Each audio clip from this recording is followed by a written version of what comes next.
আসন্ন পবিত্র ঈদুল আজহাকে সামনে রেখে হাটে পশু বিক্রি করতে আসা এক খামারি তার গরুর নাম রেখেছেন নাসিরউদ্দিন পাটোয়ারি। অনেক বেশি চিৎকার করায় এবং প্রচুর খাবার খাওয়ায় মালিক শখ করে গরুটির এই নাম রেখেছেন বলে জানিয়েছেন। রোববার গরুটি ও তার মালিকের একটি ভিডিও সামাজিক যোগাযোগ মাধ্যমে ছড়িয়ে পড়ার পর বিষয়টি আলোচনায় আসে।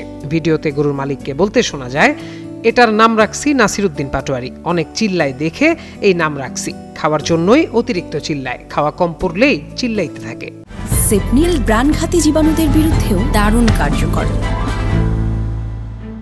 গরুটির খাদ্যাভ্যাস সম্পর্কে মালিক আরও জানান, বিশালাকৃতির এই কালো ষাঁড়টি এক চুমুকেই প্রায় 12 কেজি চালের জাউ খেয়ে ফেলে। এছাড়া প্রতিদিন নিয়মিত ঘাস ও খড় তো দিতেই হয়।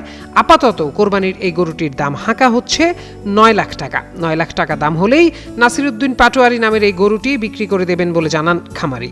ঈদের আগে গরুর এই বিচিত্র নামকরণ ও ভাইরাল ভিডিওটি নেটিজেনদের বেশ বিনোদন যোগাচ্ছে।